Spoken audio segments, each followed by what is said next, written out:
¿Qué tal? Muy buenas tardes a todas y a todos. Como presidente de la Real Fundación Víctor Eugenia, les doy la bienvenida a este seminario online sobre gestión de la información de pacientes u otras coagulopatía. Como ya probablemente saben, esta actividad forma parte de un ciclo de seminarios online que la Real Fundación Eugenia comenzó a desarrollar el pasado año y que, debido a una recepción que ha tenido, pues hemos podido continuar durante este año. Para aquellas y aquellos que desconocen qué es la Real Fundación Eugenia, les diré muy brevemente que se trata de una organización sin ánimo de lucro que fue fundada hace algo más de 30 años por parte del Ministerio de Sanidad y de la Federación de Asociaciones de Pacientes con hemofilia. Desde entonces, uno de los principales fines que sigue esta organización es el de promover la formación en este campo y divulgar investigaciones científicas. Este seminario no sería posible sin la participación de los y las profesionales sanitarios que nos acompañan y a los que agradezco de antemano su presencia. La hematóloga, la doctora Nuria Fernández, y la psicóloga María Sánchez. Incluso también el doctor Ramiro Núñez, como vicepresidente de la Comisión Científica de esta fundación, actuará hoy como moderador del seminario. Ya para finalizar con esta breve presentación, me gustaría agradecer muy especialmente a nuestros patrocinadores, a Altafarma, Roche y Sobi, su implicación en las actividades de la Real Fundación Eugenia y en particular en este ciclo de seminarios online que consideramos de gran interés para los distintos profesionales sanitarios que a diario trabajan a mejorar la calidad de vida de las personas con hemofilia. Y sin más, les invito ya a que participen activamente preguntando y comentando todo aquello que deseen y que estimen de interés, y por supuesto agradecerles también su atención y su participación. Les dejo ya con el doctor Núñez. Muchísimas gracias, David, por la presentación. Es para mí un honor moderar este seminario. Quiero empezar agradeciendo a la Real Fundación Víctor Eugenia este ciclo de seminarios tan interesante. Por supuesto, en esta fase de agradecimientos quiero también dedicarle un especial agradecimiento a las ponentes de la tarde de hoy por el esfuerzo en la preparación de las charlas y, por supuesto, a todos los asistentes, que realmente es el motivo fundamental de este ciclo de seminarios. Hoy, pues, contamos o vamos a tratar un tema que podemos considerar no habitual en los ciclos, en los seminarios o en las reuniones habituales de la hemofilia, pero no por ello deja de ser un tema realmente interesante. Considero de una manera muy personal que en la formación académica habitualmente hay un déficit relacionado con el tema que nos ocupa hoy, que es básicamente la comunicación médico-paciente y, bueno, pues ese tipo de relaciones que se establecen con el paciente, que a veces, bueno, pues pueden ser complejas. Para ello contamos hoy con dos ponentes, la doctora Nuria Fernández, que es hematóloga del Hospital Miguel Servet de Zaragoza, que nos va a hablar de bueno, la comunicación médico-paciente, y posteriormente contaremos con María Sánchez, que es psicóloga de la Federación Española de Hemofilia, y que, bueno, pues nos va a abordar el tema de apoyo y acompañamiento al paciente con hemofilia u otras coagulopatías. Creo que también, bueno, es interesante destacar que en la pantalla podemos ver un correo electrónico en el que os pido por favor a los asistentes que cualquier duda, consulta o pregunta que quieran formular en relación con el tema, pues la vayan realizando a través de este correo electrónico, y en la fase posterior de las charlas estableceremos un turno de preguntas en el que tendrán cabida estas preguntas que nos formuléis. yo creo que sin más dilación nos vamos a lo interesante, que son las charlas de nuestras compañeras, y bueno, pues le doy paso ya a la doctora Fernández. Cuando quieras, Nuria, por favor.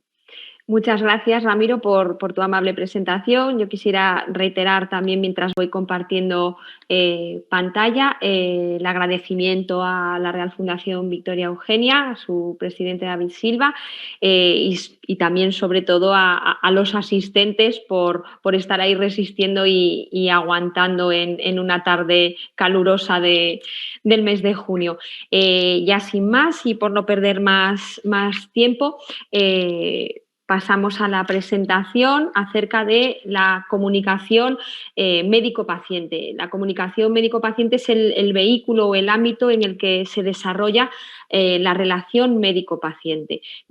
Cuando me ofrecieron la posibilidad de participar, la verdad es que, como comenta Ramiro, me pareció muy interesante el poder ahondar en un tema que de manera habitual, pues en la práctica diaria lo realizamos sin plantearnos mucho más ni cómo lo estamos haciendo ni si se corresponde realmente a una adecuada relación o vía de comunicación con nuestros pacientes, y probablemente porque, como comentaba el doctor Núñez, existe una carencia importante de formación a lo largo de nuestro periodo formativo en este ámbito. Pero cuando investigamos un poco, yo me he dado cuenta que existen numerosas definiciones de en qué consiste la relación médico-paciente. Ahí en la presentación os he plasmado una que me ha parecido, también por la brevedad y por dentro de esa brevedad, aquellos términos que maneja y el peso de esas palabras, en donde se define la relación médico-paciente como una relación interpersonal con connotaciones éticas, filosóficas y sociológicas de tipo profesional y que sirve de base a la gestión de la salud. Como veis, en apenas 2 líneas, y salvo hasta el final de la frase, no vemos o no se hace referencia a que estamos hablando de una relación médica o con una base sanitaria. Y veis esos 3 términos, como os digo, de gran peso en sus palabras, como es la ética, la filosofía y la sociología. Por lo tanto, ya en esta definición podemos ver que la relación médico-paciente trasciende de una mera relación interpersonal y profesional dentro del ámbito de la salud, y que se basa o pivota en 2 grandes esferas. Por un lado, una esfera científico-técnica, en donde, por supuesto, el profesional médico y sanitario es el que entiende y conoce el comportamiento de la fisiología del cuerpo humano y, por lo tanto, sus patologías, los conocimientos acerca de cómo diagnosticar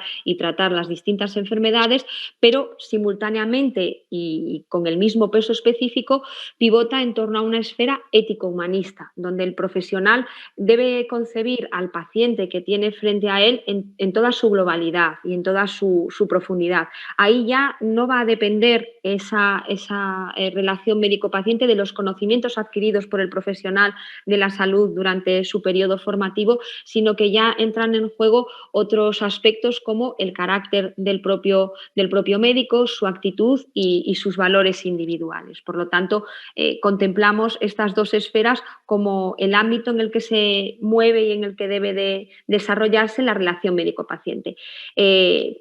Aquí os pongo diferentes modelos de comunicación. He intentado resumir aquellos, o por su mayor frecuencia o porque de alguna manera son los que han prevalecido durante más tiempo. Disponemos de diferentes modelos de comunicación en la relación médico-paciente. Durante muchos siglos, desde el desarrollo y la aparición de la medicina tal y como la conocemos hasta hace casi 50 años, el modelo que ha prevalecido en la relación médico-paciente era un modelo paternalista, basado en una relación directiva, es decir, el médico toma las riendas de la relación médico-paciente con ese rol directivo y, basándose en el principio de beneficencia, lleva a cabo esa relación médico-paciente tomando decisiones siempre pensando en el bien del paciente, en el no hacer daño, en el no dañar, pero con escasa participación del paciente.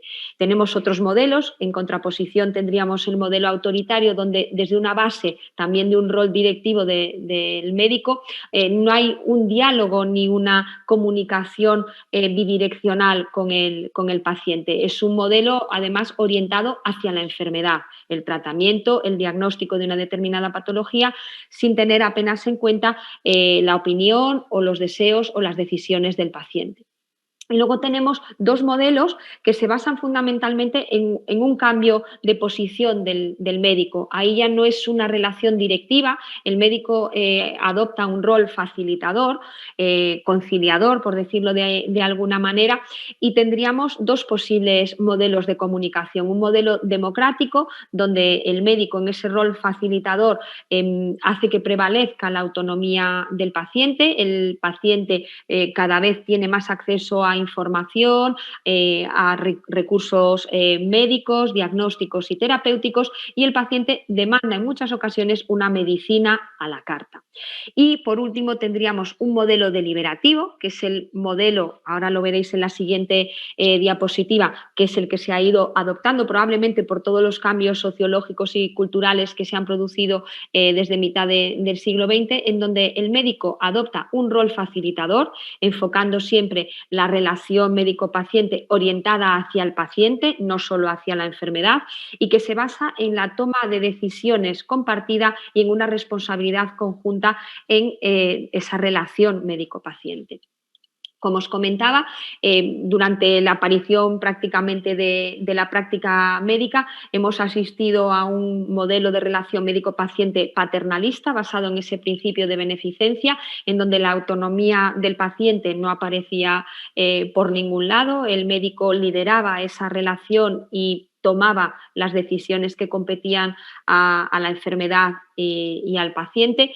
A partir de los años 50 y probablemente dentro de un contexto social y de unos cambios culturales y sociológicos y también políticos, se ha hecho una transferencia a un modelo autonomista. Ya no se trata de una relación vertical donde el médico de alguna manera ostenta el poder de esa relación sobre el paciente y la gestión de su enfermedad, sino en esa relación horizontal, el médico frente al paciente y el paciente ejerciendo su principio de autonomía. Ahora prima la opinión del paciente, y en ese poner en valor la opinión del paciente lo vemos incluso reflejado en la aparición de un marco legal en donde aparece el principio de autonomía del paciente y cómo ejecutarlo, plasmándose en diferentes, como veis en la diapositiva, en diferentes leyes, en la Ley General de Sanidad del 86, en la Ley de Cohesión y Calidad del Sistema Nacional de Salud. Ponen de manifiesto y ponen en valor ese principio de autonomía del paciente, y se refleja esa toma de decisiones compartidas en la presencia en la mayoría de los procedimientos diagnósticos y terapéuticos que empleamos hoy en día, en la necesidad de un consentimiento informado, donde el paciente, ejerciendo ese principio de autonomía, corrobora o confirma la toma de decisiones compartida en esa relación médico-paciente. La información que fluye en esa relación médico-paciente en un modelo autonomista debe ser una información veraz. Nunca se ha de mentir al paciente. Existen situaciones en las pues probablemente por la situación emocional, psicológica o en función de en qué fase de la enfermedad estemos hablando, el médico puede omitir ciertos datos, pero nunca falsear la información. Esta debe de ser comprensible y adecuada a la situación de la enfermedad en un momento dado, el nivel socioeconómico y educativo del paciente, y debe ser proporcionada al tipo de patología y de enfermedad de la que estemos hablando. Esa toma de decisiones compartida que caracteriza al modelo autonomista de la relación médico-paciente tiene gran relevancia además en el ámbito de los pacientes crónicos, como podrían ser los pacientes con coagulopatías congénitas, pacientes con hemofilia y otras alteraciones congénitas de la coagulación, ya que pone de manifiesto la utilidad de los programas de educación en los autocuidados. El paciente, y este es un término, el empoderamiento, que ya desde hace unos años se está utilizando en diferentes ámbitos, pero sobre todo en el ámbito de la relación médico-paciente, la toma de decisiones compartida da lugar a que el paciente tome conciencia y empiece a ser partícipe activo de su proceso de salud. En el ámbito de las coagulopatías congénitas y de la hemofilia en concreto, uno de estos logros en el autocuidado lo podemos comprobar en la consecución de la autoadministración del tratamiento en hemofilia, que ya desde comienzos de los años 80 se está llevando a cabo por la mayoría de los pacientes y en edad pediátrica por sus padres, como toma de conciencia y hacer al paciente partícipe activo de su proceso de salud.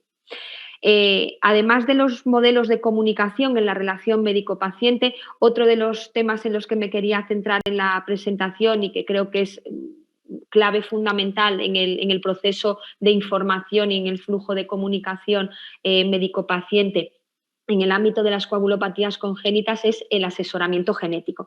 El término asesoramiento genético se acuñó por primera vez en el año 1947 y, como pasa con la definición de la relación médico-paciente, existen numerosas definiciones en la literatura, pero como os digo, a mí me ha gustado esta por la brevedad, y se define el asesoramiento que no consejo genético, abandonando un poco ese concepto paternalista de la práctica médica y de la relación médico-paciente. Hablamos de asesoramiento y no consejo genético, como el proceso de ayudar a comprender y adaptarse a las implicaciones médicas, pero no solo médicas, sino también psicológicas y familiares de los aspectos genéticos del trastorno en cuestión, en este caso de las coagulopatías congénitas. Los tres aspectos fundamentales en los que se basa el asesoramiento genético es el interpretar de cara a los pacientes los antecedentes personales, familiares y médicos para evaluar las posibilidades de ocurrencia o de recurrencia del trastorno genético. Además, deben de darse pautas de instrucción a los pacientes y familiares, en el caso de la hemofilia, a las portadoras, acerca de la herencia, qué tipo de pruebas pueden o han de realizarse en un determinado momento, qué tipo de tratamiento o prevención puede emplearse y de qué recursos científicos disponemos en un momento dado. Y por último, y no menos importante, el asesoramiento a fin de fomentar esas decisiones consensuadas y decisiones compartidas, informadas y adaptadas, obviamente, al riesgo individualizado de cada uno de estos pacientes. Fundamental es la información acerca de las opciones reproductivas en personas con hemofilia o en mujeres portadoras. El médico debe informar de manera adecuada acerca de las distintas opciones reproductivas, tanto naturales como asistidas, como opciones no reproductivas, con objeto de que el paciente con una coagulopatía congénita o una portadora sepa desde prácticamente el diagnóstico de la coagulopatía o cuando estamos entrando en la edad fértil, planificar de manera adecuada su fertilidad y su vida reproductiva. Ello le permitirá prepararse de manera proactiva para la posibilidad de tener un hijo con hemofilia. ¿En qué ámbito sería el idóneo para desarrollar este asesoramiento genético? Bueno, pues la situación ideal es que esta información o este asesoramiento genético pueda ser llevado a cabo dentro de los centros de tratamiento integral, como visión y colaboración multidisciplinar. No solo el genetista o el hematólogo tiene que informar o tiene un papel fundamental en el asesoramiento genético, sino, como veis, todos los especialistas involucrados, tanto en la instrucción sobre el tipo de patología congénita, en este caso de la coagulopatía de la que estemos tratando, la evaluación psicosocial, la toma de decisiones reproductivas y la evaluación del riesgo de transmisión del defecto genético en sí y la realización de pruebas genéticas, tiene que ser abordado no solo desde el punto de vista del hematólogo o del genetista, sino de la enfermería, que probablemente muchas veces está más en contacto directo o durante un mayor periodo de tiempo con estos pacientes, así como del psicólogo, el trabajador social, que forma parte de las unidades de tratamiento integrado. Hay que tener en cuenta, además, una serie de consideraciones prácticas acerca del asesoramiento genético. Probablemente en el ámbito en el que nos movamos habitualmente, algunas de estas cosas nos pueden chocar de entrada, pero cada vez con más frecuencia y en este mundo globalizado, si la pandemia nos deja que siga adelante, la multiculturalidad nos pone muchas veces en la tesitura de tener que hacer determinadas consideraciones acerca del asesoramiento genético, no solo en el contexto de la gravedad de la forma de hemofilia o de coagulopatía congénita. No es lo mismo la percepción que puede tener un paciente en un contexto familiar de una forma leve de hemofilia que de una forma grave, en una forma grave de hemofilia vivida hace 3 décadas, en donde el impacto pues, de VIH o la hepatitis C tuvieron un impacto muy negativo y supusieron una lacra muy importante para esta población de pacientes, que la percepción que pueda tener ahora una madre portadora o un paciente joven con hemofilia. Por otro lado, cuando estamos hablando de un contexto de pareja y de planificación familiar o matrimonio, hay que tener en cuenta que en determinadas culturas y en determinadas situaciones existen matrimonios concertados en donde el saber que esa mujer es portadora obligada de hemofilia puede suponer una lacra o incluso la exclusión social. Obviamente, pues la presencia de tabús sexuales, de determinadas tradiciones sociales y sobre todo también el impacto que puede tener en la determinada toma de decisiones reproductivas las creencias religiosas y culturales de los pacientes con coagulopatías congénitas o las mujeres portadoras, ¿de acuerdo? Sobre todo de cara a valorar la posibilidad de una interrupción de la gestación en caso de un feto afecto. Ahí puede entrar en conflicto con las creencias religiosas o culturales del paciente, y el médico debe de estar, independientemente de cuáles sean sus creencias individuales, apoyando y acompañando en esa toma de decisiones compartida. Por último, y para no extenderme más, sí que quisiera hacer un par de apuntes acerca de otro aspecto que me parece fundamental, sobre todo en lo que estamos asistiendo en los últimos años, y yo creo que también estos tiempos de pandemia lo han puesto todavía más de manifiesto, en el cambio, la adaptación de ese modelo de comunicación médico-paciente con el empleo de las tecnologías de la información y la comunicación, las llamadas TICs. En los últimos años todos hemos asistido a un acceso generalizado y global a Internet y a las redes sociales que han permitido a muchos de nuestros pacientes un acceso prácticamente directo a productos y servicios médicos y sanitarios. Por lo tanto, quizás ahora deberíamos hablar no solo de una relación médico-paciente, sino de una relación médico-internet paciente, por el peso tan importante que tienen estas tecnologías. Las TICs se basan en el intercambio de información en distintas plataformas y redes de telecomunicaciones que les dan soporte, así como a los terminales empleados.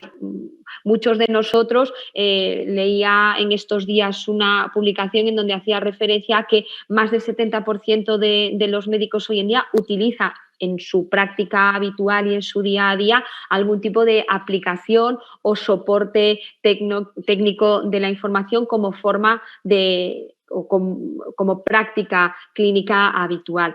Y aunque muchos de nosotros o del personal sanitario podamos ser reacios al uso de este tipo de tecnologías, tenemos que verlas como una oportunidad para implicar y corresponsabilizar a los pacientes en su autocuidado, sobre todo cuando estamos hablando de pacientes con patologías crónicas en las que es necesario una implicación proactiva y directa en los distintos ámbitos y esferas de su patología. De la misma manera que exigimos o que debemos implicar a los pacientes de una manera racional al uso de este tipo de tecnologías, también nosotros como profesionales de la salud debemos aprender a utilizar de manera adecuada estas nuevas tecnologías. Una parte importante de estas nuevas tecnologías, y por eso digo el impacto tan importante que ha tenido la pandemia, que ha puesto de manifiesto el uso de este tipo de herramientas, es la telemedicina. Hace probablemente más de 2 o 3 años no imaginábamos que muchos de nosotros estaríamos pasando una consulta de manera virtual, telefónica o incluso online, donde el paciente puede mostrarnos las lesiones. No podemos llegar a hacer una exploración clínica en condiciones, pero sí que podemos llegar a ejercer un acto médico utilizando estas tecnologías. Por lo tanto, esto ha supuesto un cambio revolucionario, permitiendo el diagnóstico y muchas veces el tratamiento seguimiento a distancia de los pacientes, así como también, por supuesto, para nosotros, y muestra de ello es este seminario de esta tarde, la formación médica continuada.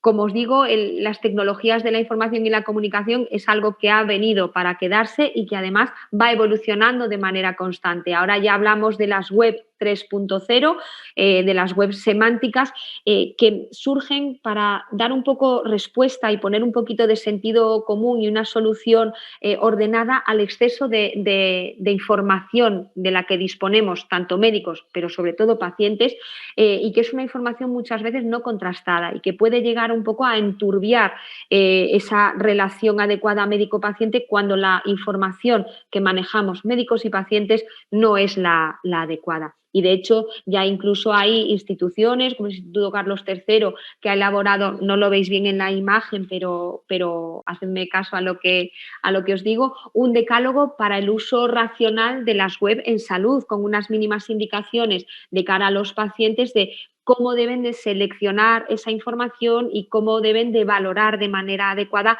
la información accesible a través de estas plataformas. Aquí os he querido mostrar dos ejemplos de herramientas que tanto médicos como pacientes podemos utilizar en el ámbito de las coagulopatías congénitas, como es, por ejemplo, en el caso de las portadoras, herramientas que permiten valorar y evaluar el sangrado menstrual para considerar si hay un sangrado patológico o mayor al esperado, con unos tres pasos muy sencillos, o las aplicaciones móviles que muchos de nosotros incluso recomendamos su uso a nuestros pacientes, con un registro del número de infusiones de tratamiento profiláctico, las incidencias intercurrentes, incluso un control del stock de los factores a administrar en profilaxis. Por lo tanto, si pensamos un poquito, casi todos nosotros estamos utilizando en nuestra práctica habitual y con nuestros pacientes este tipo de tecnologías. Para concluir, recordar que la relación médico-paciente, con lo que os he dicho hasta ahora, debe basarse en la toma de decisiones compartidas y en la participación del paciente, sobre todo en esas medidas de autocuidado y en esa participación activa en la gestión de su enfermedad, sobre todo cuando estamos hablando de pacientes con patologías crónicas como los pacientes con coagulopatías congénitas. El asesoramiento genético es un pilar fundamental en el abordaje de estas situaciones y se beneficia además de un enfoque multidisciplinar. No solo es el hematólogo el que lleva las riendas de la patología y de la coagulopatía congénita, sino que hay muchos otros actores en el escenario que pueden ayudar a mejorar además la relación médico-paciente y el manejo global del proceso médico. La ventaja de la inmediatez asociada a todas estas tecnologías de la información y de la comunicación tiene que ser sinónimo de precisión y nunca de precipitación. Esa inmediatez no puede llevar a la toma sin sentido de decisiones médicas, diagnósticas o terapéuticas, sino que tienen que ser lo más precisas posibles y no lo más precipitadas posibles. En el futuro, la elaboración de esos estándares comunes que ya hemos empezado a ver con la elaboración de decálogos y pautas de actuación ayudará también a disminuir los riesgos asociados a su utilización, que quizás es a día de hoy una de las preocupaciones fundamentales, sobre todo de mucho personal sanitario y de muchos médicos. Y ya simplemente agradeceros vuestra asistencia y ya quedo a vuestra disposición para el turno de preguntas. Muchísimas gracias, Nuria, por esta magnífica presentación que nos ha situado perfectamente en el tema. Yo creo que, bueno, como realmente tiene cierta conexión con la siguiente charla, si os parece, podemos pasar a la charla de María y después hacer un debate conjunto, si os parece. Cuando quieras, María, por favor. Hola, buenas tardes. Soy María, soy psicóloga de FEDEMO, de la Federación Española de Hemofilia. Y bueno, yo voy a intentar completar lo que ha contado Nuria. ¿Se ve la presentación? Sí. Voy a intentar completar lo que ha contado Nuria porque ya ha contado bastante. Y bueno, voy a empezar. Mi objetivo es transmitir desde una perspectiva psicosocial cómo podemos acompañar y dar apoyo a las personas con coagulopatías. Para ello, pues pues desde mi perspectiva y como psicóloga, a mí siempre me han acompañado 3 claves que aparecen en la diapositiva, que es el respeto a la vivencia de la persona que tiene la coagulopatía y su familia, que tengan un espacio para poder expresarlo, y el autocuidado. Pero el autocuidado no solo hacia el paciente y la familia, sino hacia el profesional, hacia mí y hacia los profesionales sanitarios que lidian todos los días con estos pacientes. Para mí esta imagen es muy clarificadora de lo que significa el autocuidado en un profesional sanitario, porque hay como una especie de deseo intrínseco de proteger al paciente, y creo que es importante que antes de contaros cómo acompañar a los pacientes con coagulopatías, pare un momento en el primer paso es el autocuidado personal, el nuestro.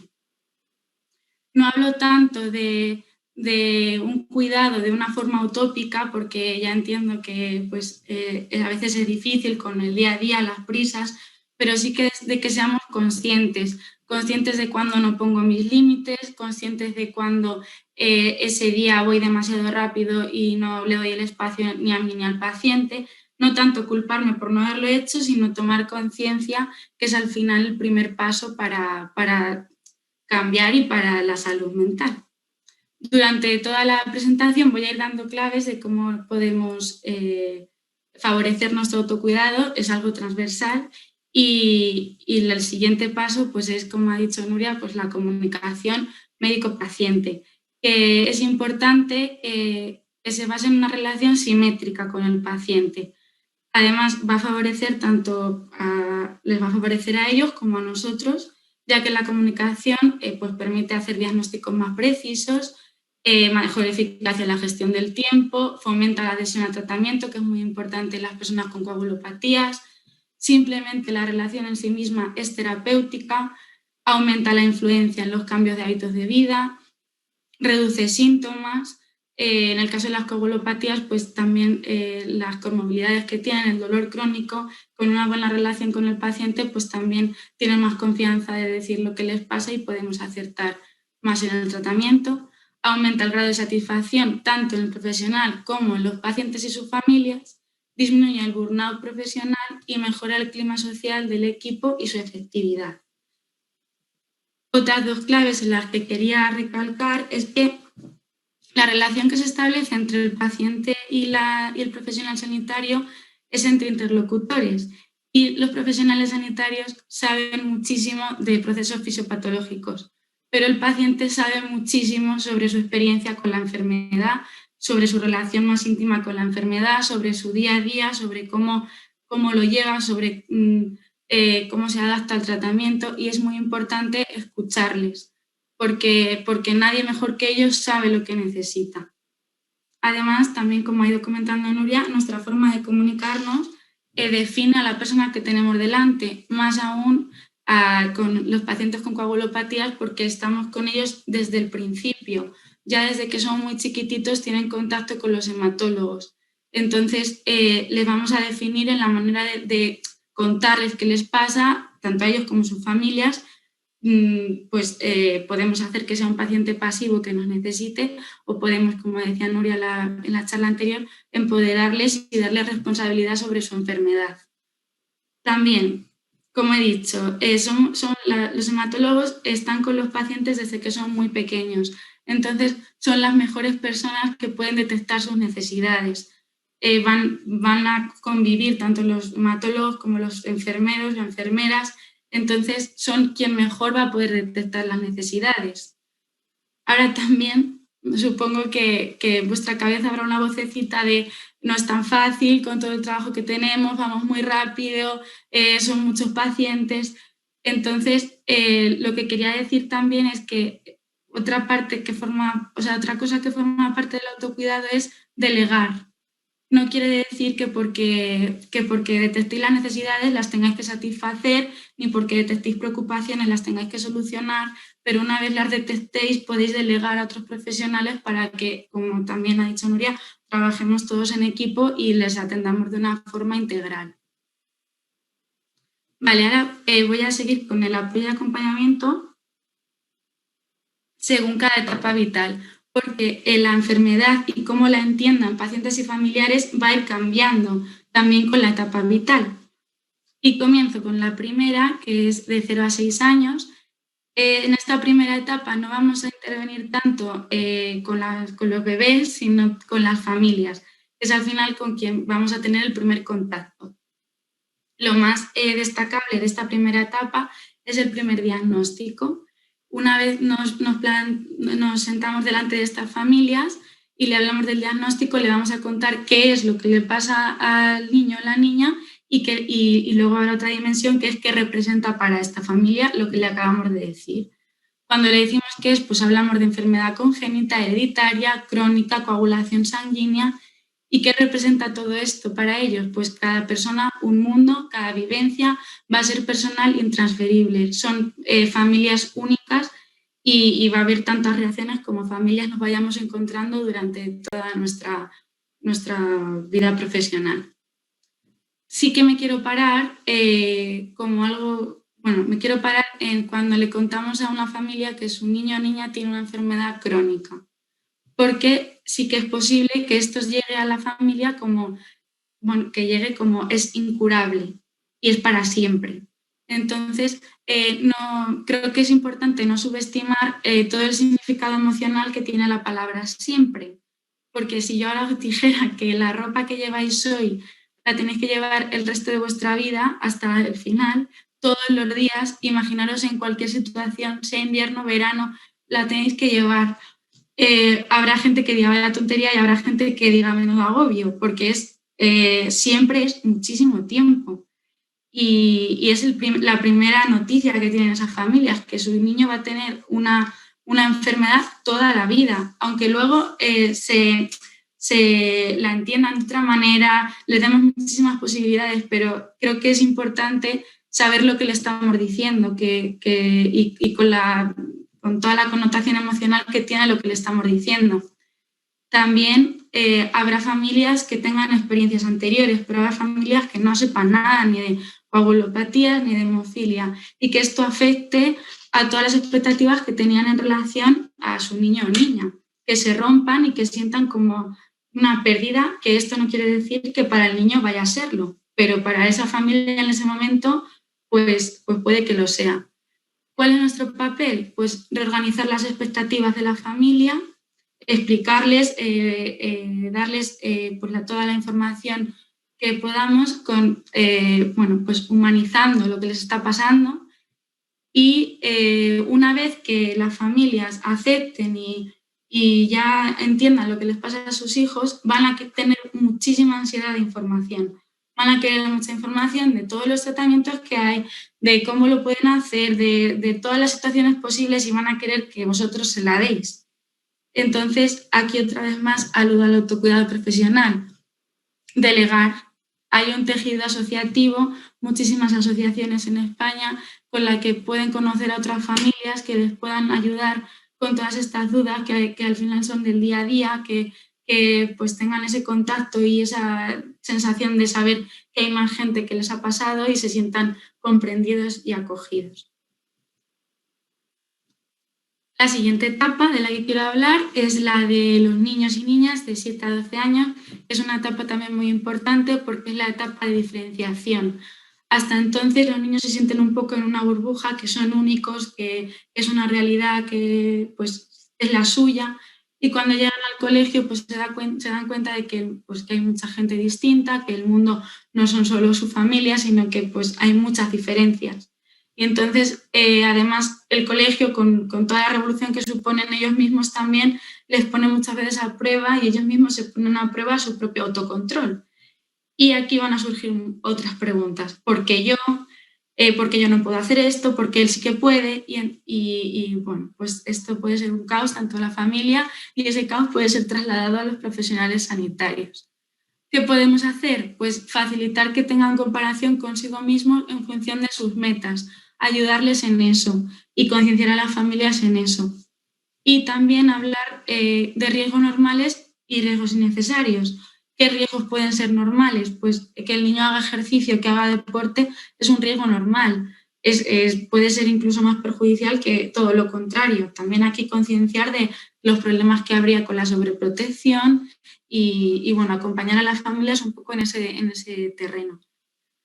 Y también algo muy importante en esta etapa va a ser el autotratamiento. El autotratamiento les va a dar mucha independencia del hospital, de vosotros mismos incluso, les va a dar autoaceptación, les va a dar mucha libertad. Y aquí una vez más quiero hablar del tejido asociativo porque creo que es importante los campamentos que se hacen en España con los niños con hemofilia y coagulopatía, que entre ellos pues conocen a otros niños, ven que otros niños lo hacen y también pueden pues ayudarles en esta etapa de diferenciación a sentirse un poco pues que tienen gente en común. Y también, en la medida de lo posible, como profesionales sanitarios, detectar, porque habrá niños que les dé mucho miedo el pinchazo, habrá niños que pues, les esté suponiendo un problema en el colegio, muchas variables que vosotros, los profesionales que convivís con ellos todos los días, podéis detectar y pues, una vez más, compartir esa responsabilidad con otros profesionales para que el niño pueda ir desarrollando su autonomía lo mejor posible. Y esta etapa,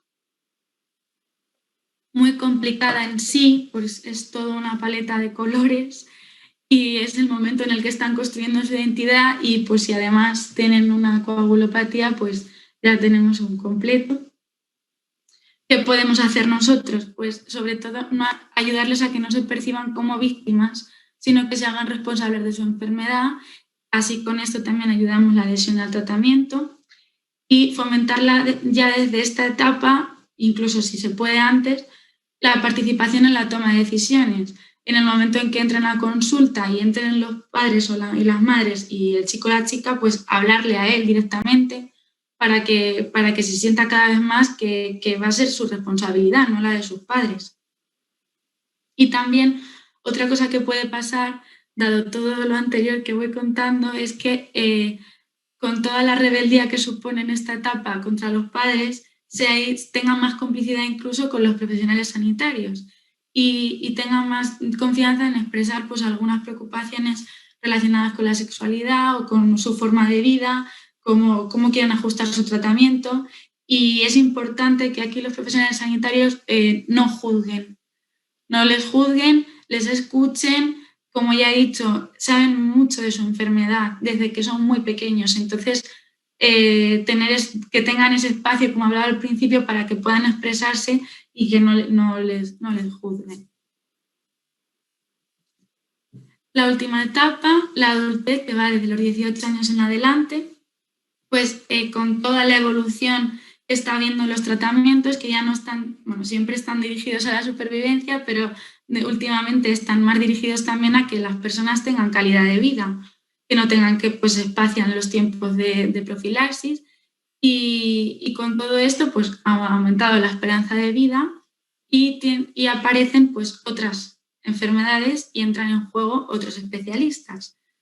Con las personas con coagulopatías, pues una de sus particularidades, además de la que llevo repitiendo, que es que les conocéis tan desde pequeños que al final os entienden o os perciben como su médico de cabecera y les cuesta asistir a otros profesionales porque no confían, porque igual no se sienten que no les van a comprender, ya que las coagulopatías, con toda la ventaja que puede tener esto, es una enfermedad que no se ve.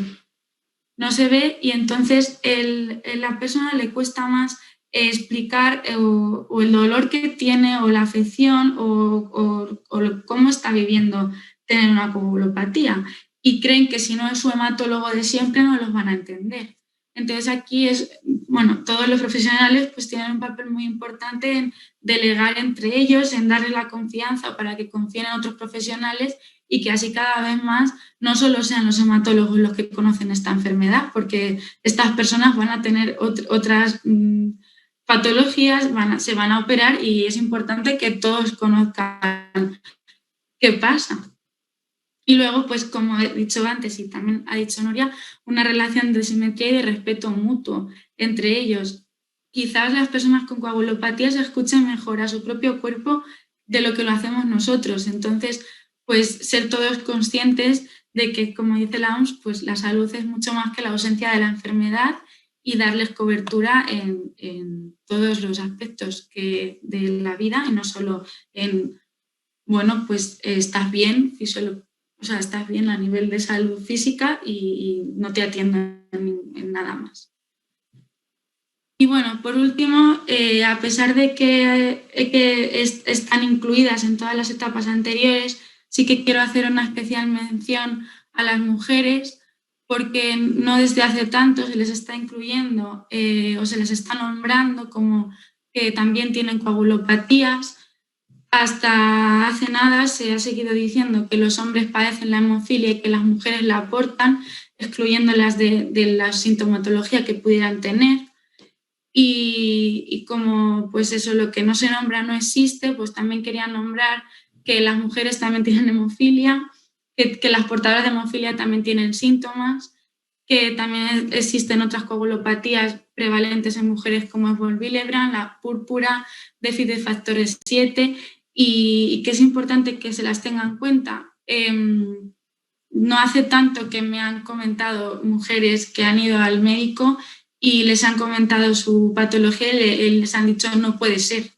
Entonces, por eso quería nombrarlo también para que tengamos en cuenta que hay profesionales y personas que todavía aún no tienen integrado que las mujeres pues también tienen hemofilia y las portadoras también tienen síntomas.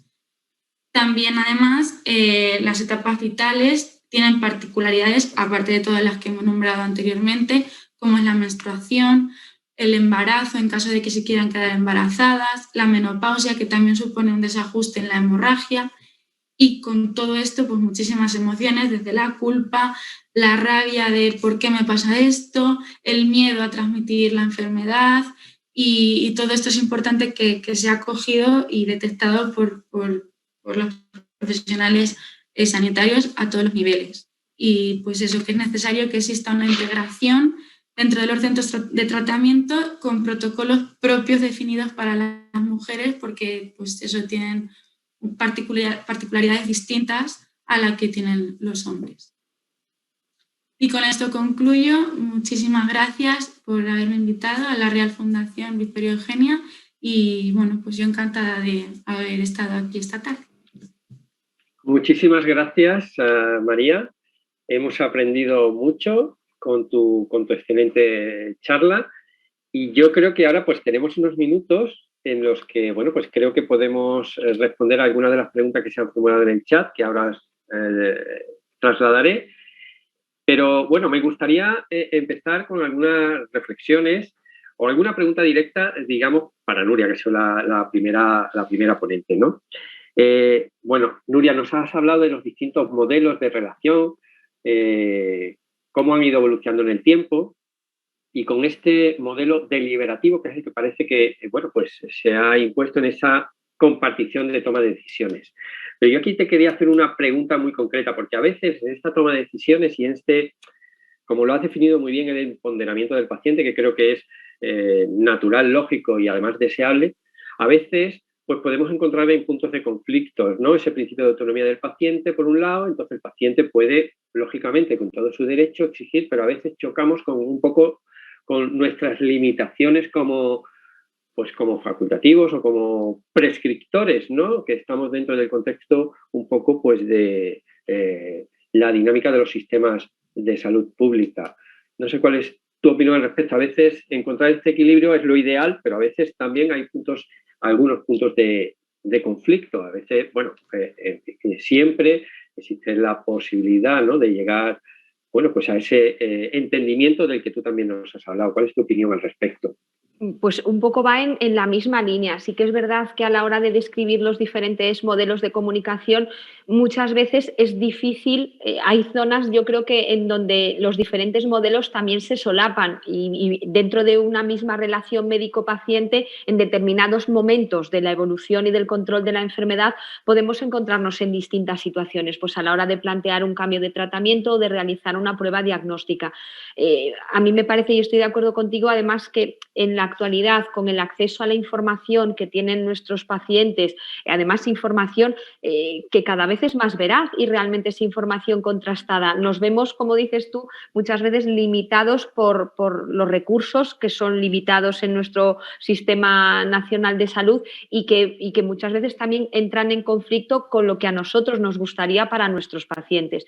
Yo creo que ahí la herramienta fundamental es intentar mantener desde el inicio de la relación médico-paciente esa relación simétrica y horizontal y un poco de igual a igual o bidireccional que comentaba también María, y muchas veces expresar esa misma limitación al paciente que nosotros tenemos. Yo creo que hay que hacer consciente al paciente, ya no solo en la toma de decisiones compartidas, sino que tiene que ser consciente de que muchas veces querer no es poder y que los recursos son limitados y que los pacientes también forman parte del Sistema Nacional de Salud, no solo como receptores de una serie de recursos, sino también como parte implicada en la racionalización de esos recursos. Yo creo que la educación sanitaria de nuestra parte a nuestros pacientes también va un poco encaminada en ese sentido. Yo creo que cada vez ellos también son más conscientes de que esos recursos son limitados y probablemente si fomentamos ese tipo de relación desde el comienzo, la resolución de los posibles conflictos que puedan aparecer va a ser mucho más sencilla. Yo lo veo sobre todo, pues eso, a la hora de valorar que los tratamientos en muchos de nuestros pacientes tienen un impacto económico sobre el presupuesto de un servicio de farmacia de un hospital muy importante y que yo creo que los pacientes, por lo menos lo que nosotros nos encontramos en nuestro hospital, en nuestra práctica diaria, no son pacientes beligerantes, sino que ese empoderamiento no es un empoderamiento agresivo ni con exigencias, sino un empoderamiento en positivo, basado en la toma de decisiones y en el ser consciente de que también los recursos del sistema sanitario son limitados y ellos son conscientes de que el acceso a determinadas prestaciones o recursos pues muchas veces lleva un tiempo o lleva un orden o una prioridad clínica hasta que llega su momento. Muy interesante, estoy absolutamente de acuerdo. La verdad es que a mí una de las cosas que más me satisface muchas veces es hablar en sintonía con los pacientes y darme cuenta que ellos absolutamente son los primeros interesados en defender, entre comillas, pues el uso racional de los medicamentos, ¿no? Que es un poco de lo que estamos hablando. Mira, en relación, Nuria, también con las nuevas tecnologías de las que también nos has hablado en tu charla, claro, yo creo que esto también ha introducido una evolución en la relación médico-paciente y al hilo de este apartado, de este tema concreto, nos preguntan, o te traslado una de las preguntas del chat, ¿vale? Es, bueno, además de darte la enhorabuena por tu ponencia, pues nos pregunta o te preguntan, ¿es una realidad hoy en día la utilización de las nuevas tecnologías en los hospitales públicos? Porque en su caso, en el caso de quien nos pregunta, creo que me he quedado congelado. Sí, ahora, creo que me he vuelto. Ahora. Sí, te decía que la pregunta es si nos preguntan si es una realidad hoy en día la utilización de estas nuevas tecnologías en los hospitales públicos, porque en el caso de la persona que pregunta, dice, en mi caso la telemedicina es sinónimo de llamada telefónica. En tu hospital, Nuria, ¿se utiliza la videollamada? Vale. En estos momentos, videollamada no. Me consta que se está intentando incorporar a la historia clínica electrónica, que es la plataforma en la que nosotros trabajamos habitualmente en asistencia al paciente ambulatorio de consulta externa. Se está intentando incorporar esa prestación, pero no sé cuándo estará disponible. Yo creo que esto es una época de transición. Nosotros sí que hacemos también consulta telefónica con la posibilidad en algún caso de enviar al correo corporativo pues la iconografía, fotografías de, pues en caso de un hemartros, una lesión en concreto que el paciente quiera compartir con nosotros o que nosotros queramos ver la evolución de manera remota sin que el paciente tenga que acudir a la consulta y sobre todo esto a raíz de la pandemia pues es lo que lo ha acrecentado un poquito más. Sí que no de manera simultánea en videollamada, pero sí que el paciente puede enviarnos ese documento gráfico, esa fotografía al correo corporativo y a través de llamada telefónica pues compartir luego con él los resultados o las pautas a seguir. Ya digo, yo creo que acabará siendo una realidad, pero también es verdad que desde el punto de vista de integrarlo en las plataformas de historia clínica electrónica no debe de ser algo sencillo. Sí, yo estoy totalmente de acuerdo. Yo creo que es el gran reto que tenemos, ¿no? La pandemia ha traído muchas cosas negativas, como todos sabemos y podemos imaginar, pero también algunas cosas, en fin, que donde podemos, digamos, sacar lo positivo. Y es un poco esta necesidad de actualizar o de progresar en esta instauración de las nuevas tecnologías. En nuestro caso concreto, pues también coincido contigo, la llamada es fundamentalmente, la llamada telefónica es el núcleo de la telemedicina, por decirlo de alguna manera. La Junta de Andalucía tiene instalado algunos sistemas donde se puede interactuar con el paciente a través de intercambio de, como tú dices, de imágenes, por ejemplo, pero no es demasiado intuitivo y es algo engorroso, farragoso. Con lo cual yo creo que es algo, digamos, a mejorar y es probablemente el gran reto que tenemos en los próximos meses o en los próximos años, digamos, normalizar este uso de las nuevas tecnologías en aras, digamos, del beneficio de la comunicación o de la relación médico-paciente. Bueno, pues si queréis, bueno, ahora María, te voy a hacer alguna pregunta o alguna reflexión más bien. Me ha parecido interesantísimo.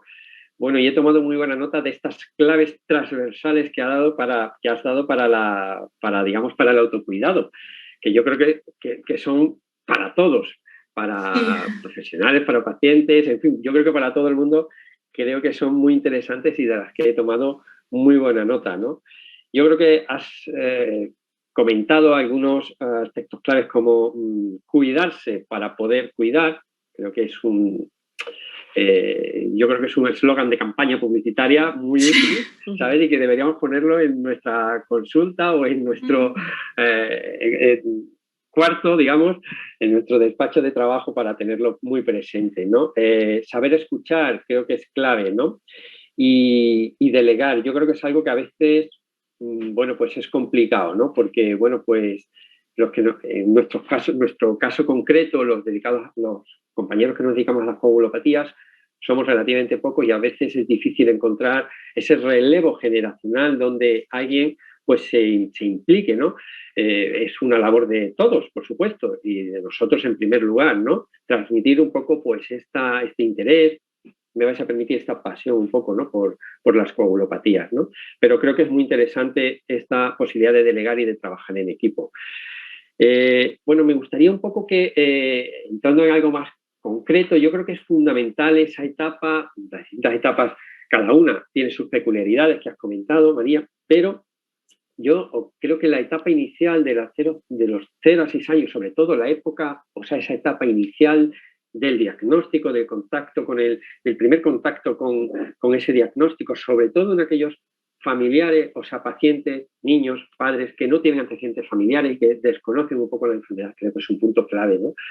No sé si podrías a lo mejor profundizar, porque yo creo que hay diversas formas de afrontar ese momento, pero yo creo que la comunicación, que el paciente vaya estableciendo ese vínculo, esa confianza con el equipo, digamos, de hematólogos que esté a cargo, yo creo que es fundamental, porque entiendo, y lo has transmitido también muy bien, el hecho de que se va a forjar un poco lo que luego va a ser, digamos, el devenir de las siguientes etapas. Y yo creo que ese periodo inicial va a conformar un poco también ese aspecto. No sé si quieres profundizar algo más en este punto concreto del diagnóstico. Yo creo que a muchos, bueno, nos interesa especialmente, sobre todo por lo que supone, ¿no? De impacto, ¿no?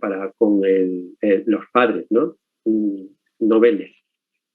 Claro, yo creo que es importante, como he dicho, no pasar por encima de lo que significan las palabras que le estoy diciendo a la familia, porque a veces pues le estoy contando que es una enfermedad crónica, a la vez que le estoy contando un montón de tratamientos, a la vez que le estoy contando que no pasa nada, porque hoy en día los niños no no lo notan, no se dan cuenta. Entonces, creo que es importante ir parando en todo lo que le estoy diciendo y enterándome si estoy transmitiendo bien cada palabra, cómo la está recibiendo.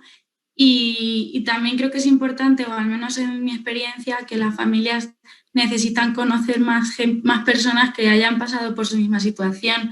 Entonces, creo que pues desde el primer momento darles la posibilidad o adelantarles que hay familias que también están en esa situación, que les pueden contar, que les pueden resolver todas las dudas, pero creo que lo más importante es detener en todo lo que le voy diciendo, con toda la dificultad que supone dar un diagnóstico y de una coagulopatía o cualquier otro tipo de diagnóstico, que entiendo que es difícil, pero ir parándome y ir detectando en qué punto, porque cada familia va a ser un mundo y habrá familias que le asuste más que sea crónica, habrá familias que le asuste más que le tengan que ellos administrar el tratamiento. Bueno, cada familia pues necesitará, tenéis que estar con los ojos y todos los sentidos abiertos para que veas, María, que hemos estado atentos a tu presentación. Tomo buena nota también de la utilización del término siempre o para siempre, ¿eh? Lo utilizaremos, yo creo que a partir de ahora, seguramente con un poquito más de cuidado, ¿vale? Porque aunque sepamos que esto es congénito y es seguramente, bueno, sabemos que, pero es verdad que evolutivamente pueden cambiar mucho las cosas con los distintos tratamientos. Entonces, creo que es muy acertado esa puntualización que has hecho sobre el uso de para siempre, ¿no? Creo que es muy interesante. Coincido plenamente también con algo que has dicho, ¿no? La necesidad, o sea, el apoyo que ejercen o la labor que ejercen las asociaciones, ¿no? Creo que es fundamental y, de hecho, creo que la mayoría nos apoyamos de manera, iba a decir, directísima en las asociaciones, ¿no? En esta relación que se establecen entre los pacientes de igual a igual, ¿no? Lo que llamamos de igual a igual, que es, yo creo que muy fructífero, ¿no? Y quiero hacer también una puntualización por la importancia que tiene, ¿no? Los campamentos. Los campamentos muchas veces suponen un antes y un después en la vida del niño con hemofilia, ¿no? Porque yo creo que es el momento, además, en el que convive las 24 horas del día durante varios días con iguales, con niños con sus mismos condicionantes, con sus mismas preocupaciones y con sus mismas necesidades, ¿no? Y yo creo que muchas veces pues yo he visto cambios en el comportamiento para mejor los niños que acuden a los campamentos. De aquí, bueno, pues dar la enhorabuena por el esfuerzo de las distintas asociaciones en el desarrollo de los campamentos, ¿no? Y animar en la medida de nuestras posibilidades, pues a que, bueno, seguir con esa labor que me parece una labor absolutamente encomiable. Y mira, María, yo creo que para ir terminando, si no hay más preguntas, me gustaría también hacer hincapié un poco en la última etapa que has comentado, una etapa muy amplia, ¿no? De los 18 en adelante, ¿no? Hacia adelante. Claro, es una época... No he querido cortar ahí. Claro. Y yo creo que, bueno, pues ahí, claro, obviamente cualquiera podemos imaginar que hay distintos subperiodos dentro de este gran periodo, ¿no? Pero yo creo que hay un periodo donde, bueno, pues que afortunadamente estamos viviendo, y es que todos, incluidos nosotros, nos estamos haciendo mayores, ¿no? Y creo que es una etapa también que tenemos que cuidar, bueno, y que en realidad debemos aprender a cuidar, ¿no? A ver cómo afrontamos, ¿no? Digamos esto, que hay un porcentaje importante de nuestros pacientes, afortunadamente, que se están haciendo mayores, ¿no? Y probablemente pues necesiten algún tipo de cuidado en cuanto a la relación médico-paciente, probablemente especial en este sentido, ¿no? Sí, como he dicho antes también, pues ya se trata un poco también de atender a la calidad de vida y que no solo sea fisiológicamente te encuentras bien, ya hemos hecho todo lo que podíamos hacer, sino que pues atendamos otras áreas y que favorezcamos que tengan una calidad de vida, no solo que no se vayan a morir. Entonces, creo que es importante el concepto de calidad de vida y de entender que para cada persona, una vez más, es subjetiva y que cada persona va a entender su calidad de vida de una forma distinta y habrá que pues, llegar a negociaciones. También me ha parecido muy importante lo que ha dicho Nuria, que no significa empoderar, hacerles exigentes, sino que aprendan a negociar ellos también con los recursos que hay. Entonces, pues habrá que adaptar el concepto calidad de vida para que sea simétrico y... Muy bien, estupendo. Y yo creo que antes de terminar, un apunte, bueno, para Nuria también muy interesante todo el tema del asesoramiento genético. Además me ha gustado mucho porque es verdad que a veces solemos intercambiar el consejo por asesoramiento y es verdad que debemos de cerrar el consejo por aquello de la semántica y de las buenas formas por el asesoramiento genético. Me parece también muy interesante, ¿no? Y que debe formar parte, yo creo, como muy bien nos has transmitido, de nuestro quehacer diario y de nuestra práctica diaria. La posibilidad de hacer el asesoramiento genético creo que, bueno, pues forma parte también de esta relación médico-paciente y que, como digo, creo que debe ser la norma en cuanto a, o que debe formar parte de la rutina de esta relación médico-paciente. Sí, totalmente de acuerdo, porque además, bueno, pues al final, tanto como propio paciente afecto de hemofilia como en el caso de las portadoras, al final el hecho de poder transmitir una enfermedad genética marca un periodo muy importante de la trayectoria vital de un paciente y con un impacto en generaciones sucesivas muy importantes. Hay veces que incluso sorprende, ¿no?, que llegan los pacientes y igual yo creo que es un punto, como dices tú, Ramiro, en el que tendríamos que, ya no sé si implicarnos más o por lo menos hacerlo más precozmente, ¿no? En el momento del diagnóstico de la coagulopatía congénita estamos muy centrados en el niño, en iniciar la profilaxis en cuanto sea posible, en que no nos desarrolle inhibidor, en que tome conciencia del autocuidado cuando llega la adolescencia, mantener la adherencia, etcétera. Y claro, muchas veces nos llega de sopetón el que ya está en un periodo en el que puede estar en edad fértil y puede entrar a formar parte del juego la planificación familiar. Y yo ahí alguna vez me he dado cuenta que probablemente no hemos hecho de manera precoz con la familia o con el propio paciente, no les hemos acompañado en paralelo a ese aspecto de intentar por lo menos informar previamente de cuáles son los pasos a seguir o de cuál es la situación.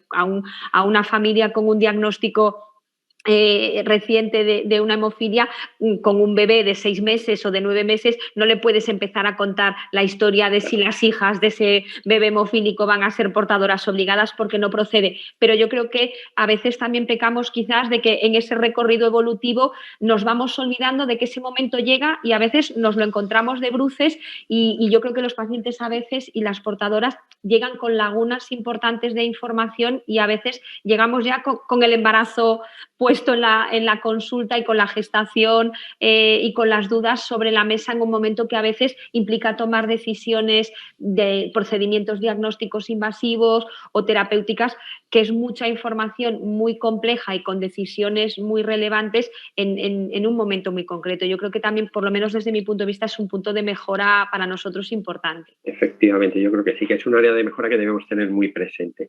Y bueno, yo creo que ya para terminar, María, no quiero dejar pasar sin que, bueno, pues, además de felicitarte nuevamente por la charla, el hecho de que hayas nombrado expresamente a las mujeres y a las niñas en un apartado especial, o un apartado más, ¿no?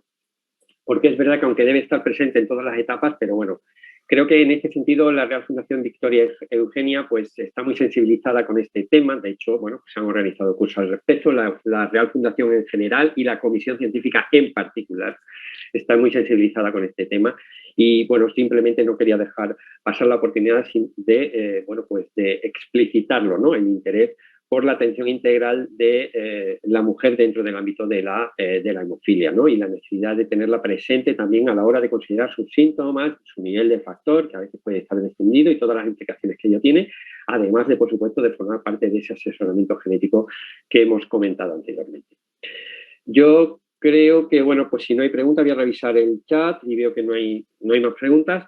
Pues creo que lo podemos dejar aquí. Felicitaros nuevamente por vuestras charlas, a todos los asistentes por su por su presencia en este seminario y bueno, pues yo creo que sin más, pues nos despedimos. Muchísimas gracias.